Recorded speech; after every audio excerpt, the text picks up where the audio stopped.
Hey everybody, it's Rockula, and welcome back to Rockula Retrospective. This is day 6 of VEDA, which stands for Vlog Every Day in April. My theme is 30 bands in 30 days, and today's band is Course of Empire. I consider all of the bands I am covering in this series to have an impact on my musical development, but this one has special significance. When I first heard this band, I imagined them on some mountaintop playing amidst the ruins of some pagan worship site or ruined castle as their music reverberates through the valley. What drew me to Course of Empire is that they had two drummers. One would play a traditional drum set and the other would play a stand-up drum set with a suspended bass drum. This expanded the percussive aspect of this band considerably. Although every member of this band contributed equally, I am especially influenced by the drums and the guitar.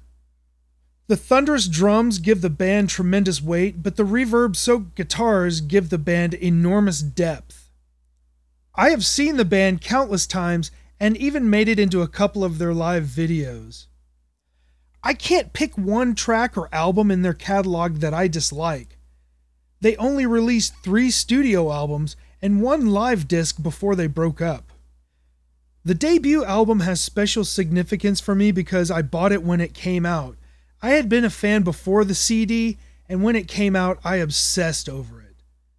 The first album is the most majestic sounding of all 3 studio albums. Initiation still has that expansive feel, but sounds a bit more polished. The music is more aggressive and industrial sounding. Telepathic Last Words, the most electronic of the 3 and the least expansive sounding. I didn't care much for the sound of this album at first, but it didn't stop me from playing it as much as the others. Now I love them all equally. Phone Calls from the Dead, a recording of their final performance at the Trees nightclub in Deep Ellum. More live material is being released. When I talk about the bands in this series having an impact on me, they generally influence my tastes and preferences in what I listen to and how I write. But the drummers of Course of Empire have managed to influence the way I play the drums. Most drummers do enjoy putting on an album and playing along with the music, but I found it an extra challenge to figure out how to play both drum parts at the same time. This led to me placing a large tom on both sides of my drums so that I can simulate the tribal parts of the second drummer. Course of Empire has caused me to expand my textural palette and to play with less focus on a central beat.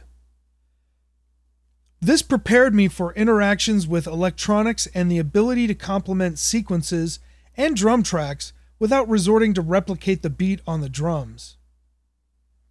Course of Empire is a band that should have been huge in my opinion, but the cruel nature of the music industry decided that they were not to succeed.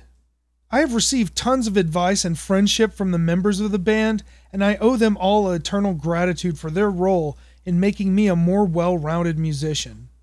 Their music is still available for purchase at courseofempire2004 at yahoo.com, and also courseofempire.com. You can check out the studio albums and also have a chance to participate in funding the release of previously unreleased material. This is a band that truly deserves your recognition. Thanks for checking out day 6 of my VEDA series, 30 Bands in 30 Days. Please like, subscribe, and share, but most of all, let me know what you think about Course of Empire in the comments. There will be a list of the bands at the end of this video, and you can click on the ones that I have posted so far, or you can go to the playlist and start from the beginning. Tomorrow is day number 7, and tomorrow's band is the band of the future, Devo. I'm Rockula, and this is Rockula Retrospective.